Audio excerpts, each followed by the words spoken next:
అందరికీ నమస్కారం అండి. తెలుగు స్టోరీ బుక్ ఛానల్కి స్వాగతం. ఈరోజు నేను మీకు వినిపించబోతున్న కథ ఓ తల్లి తీర్పు. కథను చివరి వరకు వినండి. నచ్చితే లైక్ చేయండి. కొత్తగా మన ఛానల్ని చూస్తున్నట్లయితే కనుక సబ్స్క్రైబ్ చేసుకోవడం అస్సలు మర్చిపోవద్దు. మరిక కథలోకి వెళ్ళిపోదామా? సుశీలమ్మ కొడుకు కోడలు హాల్లో కూర్చొని వేడి వేడి బజ్జీలు తింటూ టీవీలో సినిమా చూస్తున్నారు. చెమటతో తడిసి ముద్దవుతున్న సుశీలమ్మ వంటగదిలో తన పనిలో నిమగ్నమై గబగబా వంట చేస్తుంది. పని చేస్తూ ఉండగా సుశీలమ్మకి బాగా నడుము నొప్పి ఎక్కువైంది. త్వరగా పని ముగించుకొని హాల్లోకి వచ్చి కొడుకు కోడలు పక్కనే సోఫాలో కూర్చోబోతూ ఉంటే పెద్ద కోడలు ఒక్కసారిగా కోపంగా, ఏంటి అత్తయ్య, మీరు మా పక్కన కూర్చోబోతున్నారు? మీకు కొంచెం కూడా బుద్ధి లేదా? మీ బట్టలన్నీ చెమటతో తడిసిపోయాయి. మీ దగ్గర చెమట వాసన వస్తుంది. కొంచెం దూరంగా కూర్చోండి. మీరు చెమట కంపు కొట్టుకుంటూ ఇక్కడ మా పక్కన కూర్చుంటే మేము ప్రశాంతంగా సినిమా ఎలా చూడగలుగుతాం అంది. ఆఫీసుల్లో అంతంత చాకరీలు చేసి అలసిపోయి ఇంటికి వస్తాం. ఏదో ఒక 2 గంటలే కదా మేము ఇంట్లో ఉండేది.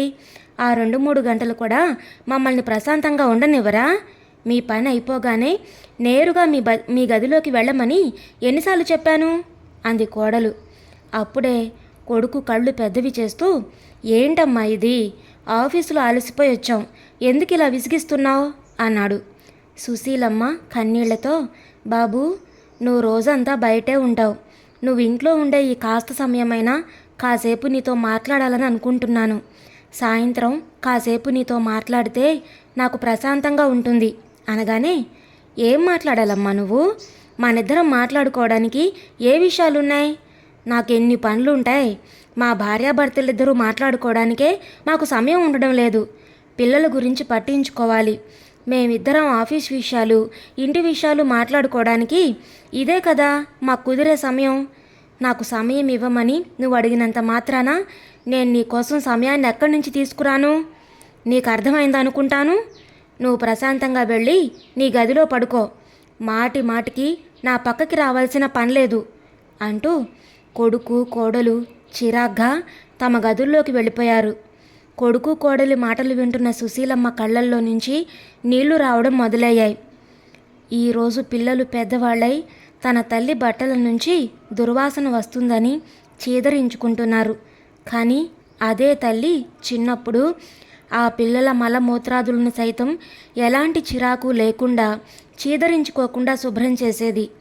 ఈరోజు పెద్ద కొడుకు ఆఫీసర్ అయ్యాడు కాబట్టి వాళ్ళ అమ్మ దగ్గర కూర్చోవడం బాధగా నామోషిగా అనిపిస్తుంది అనుకుంటూ సుశీలమ్మ తన 2 చేతులతో ముఖాన్ని దాచుకొని ఏడవడం మొదలుపెట్టింది. సుశీలమ్మ మనసు గతంలోకి వెళ్ళడం ప్రారంభించింది. సుశీలమ్మ భర్త కేశవ్ గారు పెద్ద బ్యాంక్ అధికారి. 3 కొడుకులు, 3 కూతుళ్లతో కూడిన పెద్ద సంతోషకరమైన కుటుంబం వారిది. చదువులు పూర్తయ్యాక పిల్లలు ఉద్యోగాల్లో, వ్యాపారాల్లో గుర్తింపు తెచ్చుకొని కాలక్రమేణా పెళ్ళిళ్ళు కూడా చేసుకున్నారు. ఇంకా డాక్టర్ కావలసిన చిన్న కూతురు మాత్రమే మిగిలింది. జీవితం సజావుగా సాగిపోతుంది. కేశవ్ గారి రిటైర్మెంట్ కూడా మెల్లగా సమీపించింది. కేశవ్ గారు రిటైర్మెంట్ తర్వాత ఏం చేయాలి అన్న దానిపై ఒక ప్రణాళిక కూడా రూపొందించుకున్నారు. చిన్న కొడుక్కి రెడీమేడ్ బట్టల షోరూమ్ ఉంది. షోరూంలో ఒంటరిగా పనిచేయడం వల్ల అతను తరచుగా ఇబ్బంది పడుతున్నాడు. అతడు తన షోరూంలో కౌంటర్ దగ్గర ఉండమని తండ్రిని అభ్యర్థించాడు. మొదట కేశవ్ గారు రిటైర్మెంట్ తర్వాత కూడా పనిచేయడానికి సిద్ధంగా లేరు. కానీ సుశీలమ్మ ఒప్పించడం వల్ల ఆయన అంగీకరించారు. పని చేస్తూనే బాధ్యతల భారం వల్ల భార్య పిల్లలను బయటికి తీసుకెళ్ళి షాపింగ్ చేయించడం కానీ, కనీసం వాకింగ్కి వెళ్ళే పరిస్థితి కూడా లేదు. అయితే అతని తోటి అధికారులు మాత్రం 3 ఏళ్లకొకసారి కుటుంబ సభ్యులతో కలిసి టూర్లకు వెళ్ళేవారు. కానీ ఈసారి అతను తన కుటుంబంతో కలిసి యూరప్ ట్రిప్ ప్లాన్ చేశాడు. టిక్కెట్లు, హోటల్సు అన్నీ బుక్ చేసుకున్నారు. రిటైర్మెంట్ ఫంక్షన్ రోజు రానే వచ్చింది. రిటైర్మెంట్ ఫంక్షన్కి అతని కుటుంబ సభ్యులు, బంధువులు, స్నేహితులు, ఆఫీస్ స్టాఫ్ అంతా హాజరయ్యారు. పార్టీలో తన పదవి అనుభవాన్ని పంచుకుంటున్న సమయంలో కేశవ్ గారు అకస్మాత్తుగా కుప్పకూలిపోయారు. కుటుంబ సభ్యులందరూ అతని వైపు పరిగెత్తారు. తన చిన్న కూతురు మెడిసిన్ చదువుతూ ఉండడంతో తను వెంటనే అతని పల్స్ కోసం చూసినప్పుడు పల్స్ దొరకలేదు. వెంటనే హాస్పిటల్కి ఫోన్ చేయడంతో అక్కడ గందరగోళం నెలకొంది. అంబులెన్స్లో హాస్పిటల్కి తీసుకెళ్లేసరికి అతను అప్పటికే మరణించాడని వైద్యులు నిర్ధారించారు. ఈ సంఘటనతో కుటుంబ సభ్యులందరూ తీవ్ర దిగ్భ్రాంతికి గురయ్యారు. 3 కొడుకులు ఇంటిని మేనేజ్ చేస్తూ తల్లిని చెల్లెల్ని చూసుకుంటున్నారు. కేశవ్ గారు బ్రతికున్నప్పుడే సుశీలమ్మతో బ్యాంకు లావాదేవీల గురించి, డబ్బులు ఎలా డిపాజిట్ చేయాలి, ఎలా విత్డ్రా చేసుకోవాలి, ఇలాంటి విషయాలన్నీ తెలుసుకోమని తరచుగా చెబుతూ ఉండేవారు. కానీ సుశీలమ్మ, మీరెప్పుడూ నాతో పాటే ఉంటారు, నాకు ఇవన్నీ నేర్చుకోవాల్సిన అవసరం ఏముంది అంటూ కేశవ్ గారి మాటలను పక్కకు తోసేస్తూ ఉండేది. కానీ ఇప్పుడు ఏం చేయాలి? భర్త ఇంత అకస్మాత్తుగా తనని వదిలి వెళ్ళిపోతాడని ఆమె కలలో కూడా ఊహించలేదు. బ్యాంకు నుంచి జీవిత బీమా డబ్బులు, రిటైర్మెంట్ డబ్బులు, కేశవ్ గారి అకౌంట్లో ఉన్న డబ్బులు అన్నీ సుశీలమ్మ గారి అకౌంట్కి ట్రాన్స్ఫర్ అవ్వడానికి బ్యాంకులో వాళ్ళందరూ ఎంతగానో సహాయం చేశారు. సుశీలమ్మకి కుట్టు పని, ఎంబ్రాయిడరీ అంటే చాలా ఇష్టం. చుట్టుపక్కల ఉన్న మహిళలకు ఉచితంగా కుట్టు పనులు, ఎంబ్రాయిడరీ పనులు నేర్పేది. ఇంట్లోనే ఒక పెద్ద గదిలో కొన్ని మిషన్లు కొని కుట్టు మిషన్ నేర్పించడం మొదలుపెట్టింది. కాలక్రమంలో ఆరోగ్యం క్షీణించడంతో ఆ పని నేర్పించడం మానేసింది. కూతురికి కూడా పెళ్లి జరిగింది. ఇక సుశీలమ్మ ఇంట్లో చిన్న చిన్న పనులు మాత్రమే చేసేది. కోడళ్ళకి సహాయంగా ఉండేది. కోడళ్ళు ఆఫీసులకు వెళ్ళినప్పుడు ఇంట్లో మిగిలిపోయిన పనులు చూసుకునేది. పెద్ద కోడలు అవని స్కూల్లో టీచర్గా పనిచేసేది. ఆవిడకి పరిశుభ్రత అంటే చాలా ఇష్టం.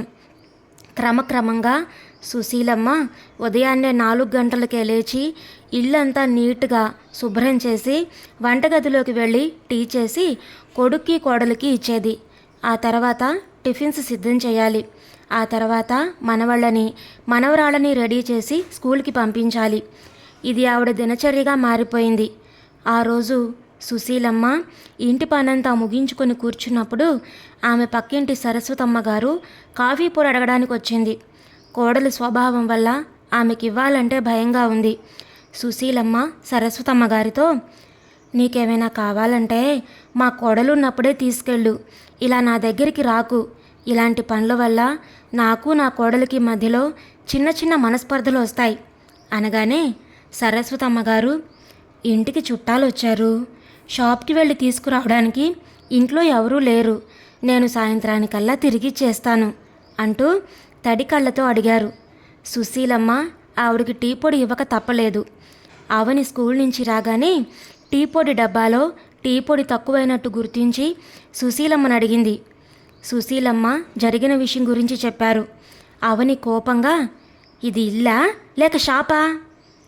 అరవకమ్మ అవని, వాళ్ళ ఇంటికి చుట్టాలు వచ్చారంట, మళ్ళీ తిరిగి ఇచ్చేస్తానని చెప్పి సరస్వతమ్మ గారు తీసుకున్నారు అనగానే, ఇంకా ఇరుగు పొరుగు చాలా ఇళ్ళున్నాయి, వాళ్ళ దగ్గర అడగకుండా మీ దగ్గరికి ఎందుకు వచ్చారంట? ఇలాంటి పనులు చేయొద్దని నేను మీకు ముందే చెప్పాను, కానీ మీరు ఇలా ఎందుకు చేస్తున్నారు అనగానే సుశీలమ్మ నోరు మెదపలేదు. సుశీలమ్మ అవని తనకు పెట్టిన రూల్స్ని, కండిషన్స్ని గుర్తు చేసుకున్నారు. మేము ఆఫీసులకు వెళ్ళిపోయాక మీరెవరింటికి వెళ్ళకూడదు, ఎవరిని ఇంటికి పిలిచి ముచ్చట్లు పెట్టకూడదు, ఎవరికి ఇంట్లో సరుకులు సామాన్లు అరువుగా ఇవ్వకూడదు. అవని రోజు స్కూల్ నుంచి రాగానే ఇంట్లో సామాన్లన్నీ చెక్ చేసుకునేది. ఫ్రిడ్జ్లో పాలు, బిస్కెట్లు, ఇంకా స్నాక్స్ అలాంటివేవైనా సరే కోడలు ఉన్నప్పుడు తను ఇస్తేనే తీసుకొని తినాలి, తను ఇంట్లో లేనప్పుడు ఏవీ తీసుకొని తినకూడదు. ఈ కండిషన్స్తో విసిగిపోయిన సుశీలమ్మ ఆ ఇంట్లో ఉండలేక రెండో కొడుకు దగ్గరకు వెళ్ళాలని అనుకుంటూ ఉంటుంది. కానీ పెద్ద కొడుకుని చూస్తూ రెండో కొడుకు కూడా మరింత కఠినంగా తయారయ్యాడు. ఆ రెండో కొడుకు ఇంట్లో కంటే పెద్ద కోడలు ఇంట్లోనే కనీసం పిల్లలుంటారు, కాలక్షేపమైనా దొరుకుతుంది అనుకుంటూ పెద్ద కొడుకు ఇంట్లోనే ఉండిపోయింది సుశీలమ్మ. కానీ రాను రాను కోడలి ప్రవర్తన శృతిమించిపోతుంది. కోడలు అత్తగారిపై దొంగతనం, నేరాలు కూడా ఆరోపిస్తుంది. ఒకరోజు అవని చెల్లెలు తను తన భర్త కలిసి ఇంటికి వస్తున్నామని ఫోన్ చేసింది. వెంటనే అవని అత్తగారి దగ్గరికి వెళ్ళి, అత్తయ్య, కాసేపట్లో మా చెల్లెలు తన భర్త మన ఇంటికి వస్తున్నారు. మీరు వెంటనే వాళ్ళ కోసం భోజనం సిద్ధం చేయండి. 2-3 రకాల కూరలు చేయండి. వెంటనే పూరీల కోసం పిండి కలపండి. వెజిటబుల్ బిర్యానీ చేయండి అని చెప్పింది. అప్పుడు సుశీలమ్మ, అమ్మ అవని, ఇప్పుడు నా కాళ్ళు నడుము చాలా నొప్పిగా ఉన్నాయమ్మా. నేను అంత పని చేయలేను. రోజంతా పని చేసి చేసి అలసిపోయాను అనగానే, అరే, మీరు పని చేయలేకపోతే మా ఇంట్లో ఎందుకు పడున్నారు? మీ రెండో కొడుకు దగ్గరికి వెళ్ళొచ్చు కదా అంది. ఆ మాటలు వినగానే సుశీలమ్మ మౌనంగా అక్కడి నుంచి లేచి వంటగదిలో కోడలు చెప్పిన పనులన్నీ చేయడానికి వెళ్ళిపోయారు. నూనె డబ్బాలో ఒక్క చుక్క నూనె కూడా లేదు. ఉదయమే సాయంత్రం వచ్చేటప్పుడు తీసుకురమ్మని కోడలతో చెప్పింది. కానీ అవని ఆ విషయాన్ని మర్చిపోయింది. అదే సమయంలో స్టవ్ మీద పెట్టిన పాలు కూడా విరిగిపోయాయి. ఈ సమయంలో షాపులన్నీ మూసేస్తారు, ఏం చేయాలి అనుకుంటూ వెళ్ళి అవనితో చెప్పింది సుశీలమ్మ. విషయం విన్న వెంటనే అవనికి చాలా కోపం వచ్చింది. అప్పుడు అవని పక్కింటి వాళ్లను ఎదురింటి వాళ్లను అడిగి తీసుకురమ్మని సుశీలమ్మని ఇరుగు పొరుగు వాళ్ళ ఇంటికి పంపించింది. కానీ సుశీలమ్మకి ఎవరూ ఏమీ ఇవ్వడానికి నిరాకరించారు. మనం ఎవరికి ఏమీ ఇవ్వకపోతే వేరే వాళ్ళు మనకెందుకు ఇస్తారు అనుకుంటూ ఆవిడ తిరిగొచ్చింది. అప్పుడు సుశీలమ్మకి సరస్వతమ్మగారు గుర్తొచ్చారు. వెంటనే ఆవిడ ఇంటికి వెళ్ళి నూనె పాలు అడిగింది. వెంటనే సరస్వతమ్మగారు పాలు నూనె ఇచ్చారు. సుశీలమ్మ బాధతో, ఆ రోజు మీరు టీ పొడి కోసం వచ్చినప్పుడు నేను ఇవ్వను అని చెప్పాను. కానీ అదంతా నా కోడలు వల్ల. నా కోడలు నేను ఎవరికైనా ఏదైనా ఇస్తే ఊరుకోదు అని చెప్పి కన్నీళ్లు పెట్టుకుంది. పర్వాలేదు, కానీ మీకు ఇలాంటి పరిస్థితి ఎందుకు వచ్చింది? మీ భర్త మీకోసం చాలా ఆస్తిని కూడా పెట్టి వెళ్ళారు. చాలా డబ్బు మీ అకౌంట్లో వేసి వెళ్ళారు. అయినా సరే కొడుకు కోడలు మిమ్మల్ని పని మనిషిగానే చూస్తూ దూరం పెడుతున్నారు. ఏమిటో కొన్ని జీవితాలంతే. డబ్బులు ఆస్తులు ఉన్నా గౌరవం మాత్రం లభించదు అంటూ నిట్టూర్చారు సరస్వతమ్మగారు. సుశీలమ్మ ఇంటికి వెళ్ళిపోయింది. సుశీలమ్మ ఈ విషయాల గురించి రోజూ ఆలోచిస్తుంది. ఒక 4 రోజుల తర్వాత సుశీలమ్మ కొడుకు కోడల్ని పిలిచి, నా మాట జాగ్రత్తగా వినండి. నాకిప్పుడు చాలా వయసు వచ్చేసింది.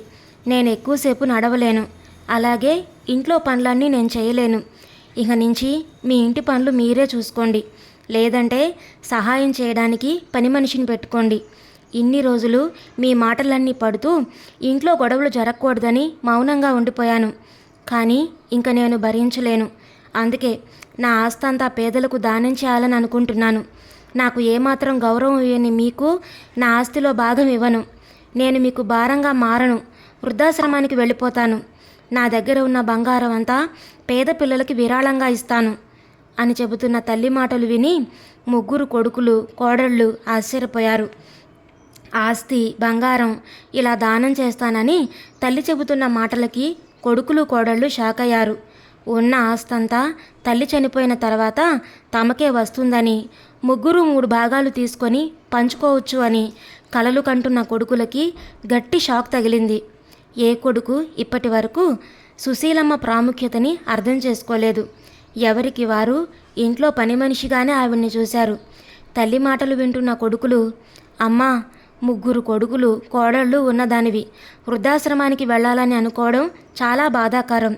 నువ్వు చేయాలనుకుంటున్న పని సరైంది కాదు. నువ్వు ఇంట్లో ఎలా ఉండాలనుకుంటున్నావో, ఏం కావాలనుకుంటున్నావో చెప్పి చేయించుకో. అంతేగాని ఆశ్రమానికి వెళ్ళడమేమిటి అన్నాడు చిన్న కొడుకు. అన్నయ్యలు ఇద్దరి వైపు చూస్తూ, అన్నయ్య ఏమంటారు? నేను మాట్లాడుతుంది కరెక్టేనా అన్నాడు. తమ్ముడు మాటలు విని పెద్ద కొడుకులిద్దరూ అవును అన్నట్టు తలూపారు. నువ్విప్పుడు వృద్ధాశ్రమానికి వెళితే సమాజంలో జనాలందరూ మా మొహం మీద ఉమ్మేస్తారు. 3 కొడుకులు ఉన్నప్పటికీ తల్లి వృద్ధాశ్రమంలో ఉంటుందని వాళ్ళందరూ మమ్మల్ని అవమానిస్తారు. నువ్వు వృద్ధాశ్రమానికి వెళ్ళడానికి మేమెలా ఒప్పుకుంటాం? 3 కొడుకులు ఉన్నాం. మా 3 దగ్గర 4 నెలలు ఉంచుకుంటాం. మీ కోడళ్ళు నీకు సేవ చేస్తారు. నీకు ఇప్పుడు ఇక ఎలాంటి ఇబ్బంది ఉండదు అన్నాడు చిన్న కొడుకు. ఆ మాటలు వింటున్న సుశీలమ్మ ఒక్కసారి ఆలోచించండి. నాకేదైనా సమస్య ఎదురైతే నా ఆస్తి మొత్తం దానం చేస్తాను, మీకు ఒక్క రూపాయి కూడా దక్కదు అన్నారు. వద్దమ్మా, అలాంటిదేమీ జరగదు. ఆస్తి కోసం కాదు, మేము నిన్ను నిజంగా ప్రేమిస్తున్నాం అంటూ ముగ్గురు కొడుకులు వచ్చి సుశీలమ్మ పక్కనే కూర్చున్నారు. పెద్ద కొడుకు మొదటి 4 నెలలు అమ్మ మా దగ్గరే ఉంటుంది అని చెప్పి తన పనిలో నిమగ్నమయ్యాడు. అందరూ వెళ్ళిపోగానే సుశీలమ్మ మనసులో నవ్వుకుంటూ లేచి మంచం మీద కూర్చొని మనసులోనే మాట్లాడుకోవడం మొదలుపెట్టారు. దెబ్బకి దిగొచ్చారు కొడుకులు. ఆస్తి మొత్తం అనాథాశ్రమానికి రాసేస్తాననేసరికి ఊసర వెళ్ళిలా రంగులు మార్చారు. మీలాంటి వాళ్ళకి నా ఆస్తిలో ఒక్క రూపాయి కూడా దక్కనివ్వను అనుకుంటూ నవ్వుకున్నారు. మన జీవితం నీటి బుడగ లాంటిది. అది ఎంతకాలం ఉంటుందో ఎవరికీ తెలీదు. అందువల్ల జీవితాన్ని సంతోషంగా జీవించండి. మీరేదైనా కోరికను మీలోనే అణిచివేసుకుంటే దాన్ని నెరవేర్చడానికి ఖచ్చితంగా ప్రయత్నించండి. జీవితం ఎప్పుడు ఏ మలుపు తిరుగుతుందో ఎవరికీ తెలీదు. అందువల్ల మీరు పొందిన ఈ జీవితాన్ని మంచి పనులు చేయడానికి వినియోగించుకోండి. మీ టాలెంట్తో మీ జీవితానికి గుర్తింపు సంపాదించుకోండి. ఆడిటోరియంలో అందరూ సుశీలమ్మ స్పీచ్ని ఎంతో శ్రద్ధగా వింటున్నారు. సుశీలమ్మ ప్రసంగం ముగియగానే సభా ప్రాంగణం అంతా చప్పట్లతో మారుమ్రోగింది. సుశీలమ్మ మహిళలందరికీ స్ఫూర్తిగా నిలిచారు. సుశీలమ్మ జీవితం ఇప్పుడు ఎంతోమందికి స్ఫూర్తిదాయకంగా మారింది. సుశీలమ్మకి సంతోషకరమైన రోజులు మొదలయ్యాయి. కొడుకులు కోడళ్ళు అందరూ తమ తమ వంతులలో సుశీలమ్మని చాలా జాగ్రత్తగా చూసుకుంటున్నారు. సుశీలమ్మ ఏది చెప్తే అది జరగడం మొదలైంది. ఆవిడకి ఇష్టమైన ఆహారం భోజనం కోసం సిద్ధం చేస్తున్నారు కోడళ్ళు. రోజు కాళ్లకు చేతులకు ఆయిల్ రాసి మసాజ్ చేయడం మొదలుపెట్టారు. కొడుకులు కూడా ఆఫీసు నుంచి రాగానే అమ్మ దగ్గర కూర్చొని కాసేపు కబుర్లు చెప్పడం మొదలుపెట్టారు. సమయం దొరికినప్పుడల్లా ఫోన్లో యూట్యూబ్ ఇన్స్టాల్ చేసుకొని ఏదో ఒక వీడియోలు చూస్తూ ఉండేవారు సుశీలమ్మ. కానీ సుశీలమ్మ కొడుకులు కోడళ్ళు ఆవిడెప్పుడు చనిపోతుందా, ఆవిడ పేరు మీద ఉన్న ఆస్తి డబ్బు అంతా ఎప్పుడు వారి పేరు మీదకి వస్తాయా అని ఎదురు చూడడం మొదలుపెట్టారు. ఆరోగ్యకరమైన ఆహారపు అలవాట్ల వల్ల, ప్రశాంతమైన దినచర్య వల్ల సుశీలమ్మ చాలా ఆరోగ్యంగా దృఢంగా ఉంది. ఇప్పుడప్పుడే చచ్చిపోయేలా లేరు. ఈ ముసలావిడ చనిపోవడం లేదని మనసులో కోపంగా ఉన్న ఆస్తి కోసం ఆ కోపాన్ని బయటపడనివ్వకుండా కోడళ్ళు కొడుకులు సేవలు చేస్తూనే ఉన్నారు. ఒకరోజు సుశీలమ్మ నిద్రపోయి మర్నాడు నిద్ర లేవలేదు. సుశీలమ్మ చనిపోయారు అన్న విషయం తెలియగానే కొడుకులు కోడళ్ళు ఎంతో సంబరపడిపోయారు. తల్లి చనిపోయింది అన్న బాధ కొడుకుల్ని కానీ, అత్తగారు చనిపోయారు అన్న బాధ కోడళ్ళకి కానీ ఏ ఒక్కరి మొహంలో కనిపించలేదు. ఆస్తి మొత్తం తమ పేరు మీదకొస్తుంది, అత్తగారి పీడ విరగడైంది అని కోడళ్ళు చాలా సంబరపడిపోసాగారు. సుమిత్ర గారికి జరగాల్సిన చివరి కార్యక్రమాలన్నీ జరిపించిన తర్వాత ఆమె ఎప్పుడూ తన చీరజంగుకు కట్టుకొని ఉండే తాళాల గుత్తితో సుశీలమ్మ పెట్టెని కొడుకులు కోడళ్ళు అందరూ కలిసి తెరిచారు. అందులో బంగారం కానీ, బ్యాంకు పాస్బుక్లో డబ్బులు కానీ, ఆస్తికి సంబంధించిన పేపర్లు కానీ ఏమీ లేవు. ఒక్క ఇంటి డాక్యుమెంట్స్ మాత్రమే ఉన్నాయి. అందులో ఒక లెటర్ ఉంది. ఆ లెటర్ బయటకు తీసి చదవడం మొదలుపెట్టారు. ప్రియమైన కొడుకులు కోడళ్ళకి, ఆస్తి కోసం నాకు సేవలు చేసిన మీకు ఈ ఇంటిని బహుమతిగా ఇస్తున్నాను. నా కోసం నా భర్త కూడబెట్టిన ఆస్తిపాస్తులు, బ్యాంకు బ్యాలెన్సు, నా బంగారం మొత్తాన్ని అమ్మేసి నేనెప్పుడో పేదల కోసం, పిల్లలచే నిరాదరించబడిన వృద్ధుల కోసం, ఒంటరి ఆడవారి కోసం ఒక ట్రస్టుని ప్రారంభించాను. నా ఆస్తి మొత్తాన్ని ఆ ట్రస్ట్ పేరు మీదే రాశాను. నా తదనంతరం కూడా ఆ ట్రస్టు ఎలాంటి ఆటంకాలు లేకుండా జరిగిపోవడానికి అన్ని ఏర్పాట్లు చేశాను. స్వార్థపూరితంగా నన్ను భారంగా భావించి హింసలు పెట్టి ఆస్తి ఇవ్వనేమో అన్న భయంతో నా మీద మీరు నటించిన ప్రేమకి తప్పదు అన్నట్టు మీరు చేసిన సేవలకి ప్రతిఫలంగా ఈ ఇంటిని నా 3 కొడుకుల పేరు మీద రాస్తున్నాను. మీరందరూ నాకు చేసిన సేవలకి మీకు ప్రతిఫలం దక్కిందనే అనుకుంటున్నాను. అంతకు మించి నా ఆస్తిలో చిల్లి గవ్వ కూడా మీకు రాదు. నా తరం ముగిసిపోయింది. మీ పిల్లలైనా మిమ్మల్ని ఆస్తి కోసం, డబ్బు కోసం కాకుండా నిజమైన ప్రేమ, ఆప్యాయతతో ప్రేమించేలాగా వారిని పెంచండి. ఇదే నేను మీకు ఇచ్చే సలహా. ఇట్లు కొడుకుడు కోడళ్ల కపట ప్రేమను కూడా నిజమైన ప్రేమే అని నమ్మినట్టు నటించిన మీ అమ్మ. లెటర్ చదివిన కొడుకులు కోడళ్ళు ఒకరి మొహాలు ఒకళ్ళు చూసుకుంటూ నిశ్చేష్టులో నిలబడిపోయారు. ఇదండి ఈరోజు కథ. మీకు నచ్చిందా? నచ్చితే లైక్ చేయండి, షేర్ చేయండి. అలాగే మీ విలువైన అభిప్రాయాలను కామెంట్స్లో తప్పకుండా తెలియచేయండి. ఇలాంటి మరెన్నో మంచి మంచి కథలు వినడానికి కొత్త వాళ్ళు మన ఛానల్ని తప్పకుండా సబ్స్క్రైబ్ చేసుకోండి. మరొక మంచి కథతో మళ్ళీ కలుద్దాం. అప్పటి వరకు ఉంటానండి.